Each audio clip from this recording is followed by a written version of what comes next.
In this tutorial I wanted to cover how to change the background of your rendering, which is a common request, and it is something you can do.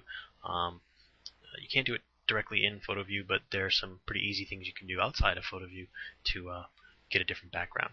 So earlier today I did some renderings of this. I'm just going to bring one of those up. I like this one better. I'm going to go ahead and save image. I'm going to give myself 2 copies of this. The first one is going to be a ping image. So I'll save this as PNG on the desktop. I'm also going to save a target image, or TGA. Okay, so let's say that what I needed to do was put this into a PowerPoint presentation, but again, I don't want to have this background behind the model. Well, it's very easy to do. I'll switch over to PowerPoint, and PNG images are already contain the alpha channel of the image removed. So if I go ahead and pick that ping, there's my image that I rendered without a background behind it, and it blends with the background of my PowerPoint presentation. Pretty cool. So this could be a cheap way also. If you don't have fancy post-processing applications, you can go ahead and create PowerPoint, change the background of your PowerPoint to all white or some gradient or whatever you like, save a ping, drop it in, and you got a custom background behind your model. So the other thing you could do if you needed a little bit more control is go to a program like Photoshop. So the first thing I'm going to do is actually open up that PNG again, just to demonstrate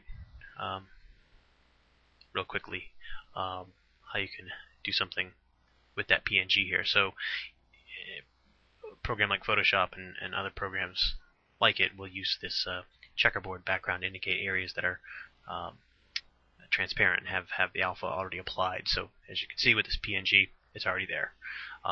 So I could do something really easily, like add a new layer, make sure that it's below my current layer, and then use like the gradient tool. Let's maybe do something like a gray, and I can go ahead and do a custom background like that. So the other image that I created was this Targa. Now the Targa opens up, you'll see it has the background that it had when I created the rendering. But what's important to note is that Targa is a 32-bit per channel image file format, and that means that it can actually write out all the information in every channel, and in a program like Photoshop you can look at those channels as they're written out. So what you'll notice is we actually have an alpha channel stored already in the image. You could use this by simply selecting it like I did here. Let's do Control-A to select the whole thing and Control-C to copy it. Now, back at the Layers channel, first thing I need to do is unlock this. By default, layers in Photoshop, the background layer is always locked. So I double-click it, I say OK, now I have a regular layer. Down here you can say you want to create a mask layer. I click that button, and I have this associated mask.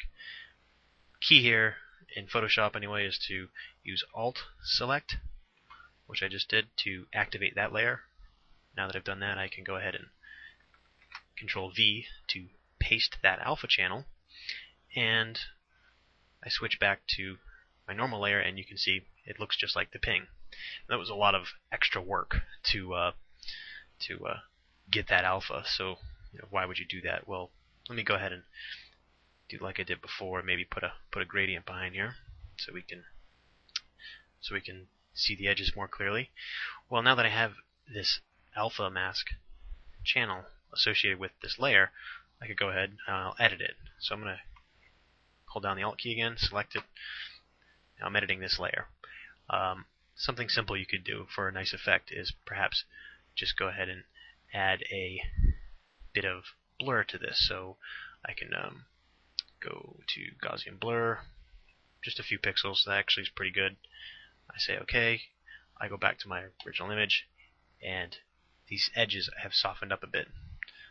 I'll do that again and actually exaggerate it quite a bit. Blur. I'll go quite a bit more. We'll do. So now this is really blurry. Go back to my original image, and you can see I've got this soft, soft blurry sort of fading effect on the edges of the rendering. So that's how you can use a separate alpha channel to do some extra things in a program like Photoshop.